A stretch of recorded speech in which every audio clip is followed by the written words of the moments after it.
By the end of this video, I can almost promise that there's going to be something that clicks in your head, maybe a line of code or a function that's going to start running anytime you feel insecure about making your game. There's something incredibly sad about game developers or people who dream of making games that just don't release games because of insecurity. And in fact, that's the primary reason why you're not going to release your game.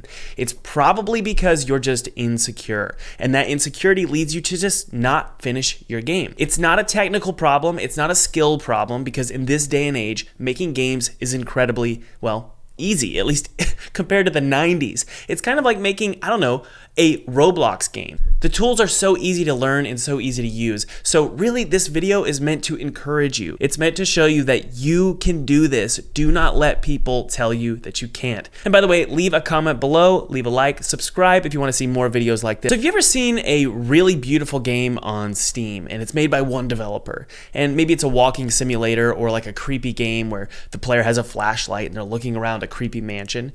Well, these games aren't made from scratch. That's something I want you to know. They're not made from scratch. Some of them might be, but most of the models and what you're seeing are utilizing tools that already exist, models that already exist. So let me prove this to you. Let's first open up Unity. We're gonna open up a tool called Pro Builder. We're quickly gonna draw a poly shape. We're gonna extrude the height. We're gonna flip the normals. We're gonna add some textures. Then we're gonna go to the Unity Asset Store. We're gonna look for some Victorian models. These look cool. I'm gonna drop those into our scene here, throw in a point light, voila. We have a very spooky hotel. This was created super quick. Ultimately, this comes down to your security as an individual, as a creative person.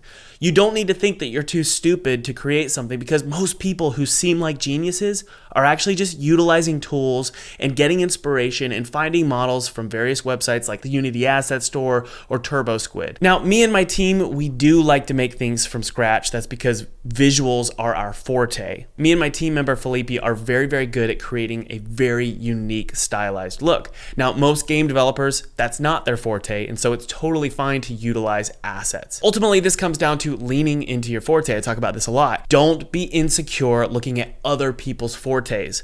Look at your forte. Look at what you're really good at. What were you born talented with? That one little talent, lean into that, and then source the talent from all of the free resources that are available online in this day and age as a game developer. Now, there's a second reason why so many game developers are so insecure that they just don't release games. And that's because, and I've been thinking about this recently, they're placed into a position of submission. When I was like 14 years old, I was really into this emo band called Copeland.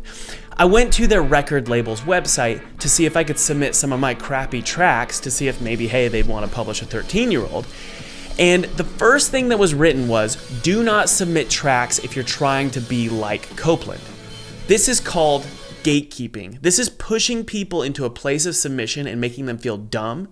And looking back, I didn't even submit my tracks because that deterred me. I wish I would have ignored the gatekeeping, because ultimately, guys, when you get a response from a publisher, or when you get a response from a game developer or a judge at some of these indie game festivals, these aren't brilliant, godlike game developers and musicians and artists that just have done it, right? These are actually just normal people that are probably gonna get a new job at an ad agency somewhere the next year. I cannot tell you how many times I've gotten feedback from a judge at a festival or a publisher, and then I find out a year later that they're working at an ad agency somewhere. These are just normal people, okay? Don't take all of the feedback that you get as gospel. It's not. Now, it doesn't mean that you shouldn't be taking feedback. It just means that you don't need to take it so seriously.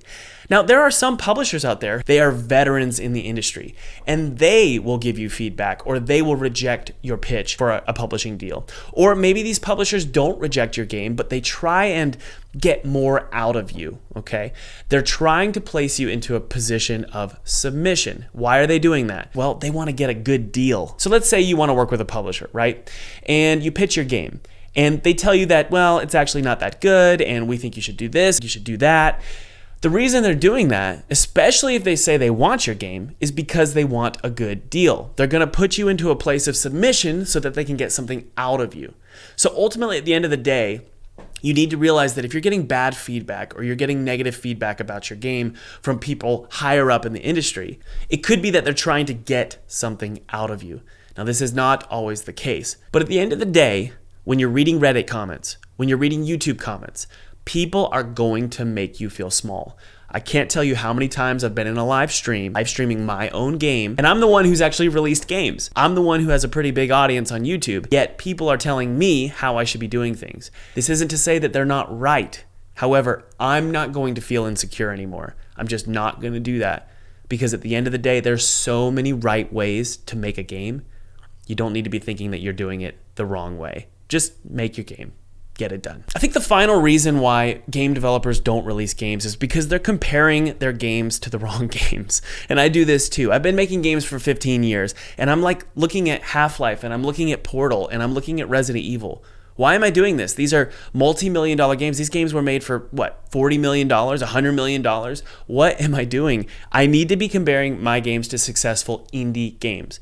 Why is that? Because my budget is $200,000, or maybe your budget is $20,000, or maybe even lower. And some of you don't even have a budget, right? Well, you think you don't, when in reality you do. If you're spending time, you do have a budget, but that's a totally different video. Instead of comparing your game to AAA games, you need to be comparing them to low budget games, because 99% of you are making a low budget game. So instead of comparing to Resident Evil, I should be comparing to Superhot. I should be comparing to Hollow Knight. I should be comparing to Thomas Was Alone, or maybe even Firewatch. Choosing to not be inspired by AAA games, it really does require you to have some discipline. It is so easy to be inspired by great games because they're great games. But make sure, I would highly recommend you write down on a piece of paper, stay inspired by the small games, and stick that on your wall while you're making your game. You think that everyone's going to crap on your game because it's not like Resident Evil, or it's not like Halo, or it's not like Fortnite. At the end of the day though, guys, people aren't buying your game to play those games. They're buying a $15 game because they want to play an indie game. This is going to help you finish your game. It's going to help you not quit your game because, well, you're making a game that is small.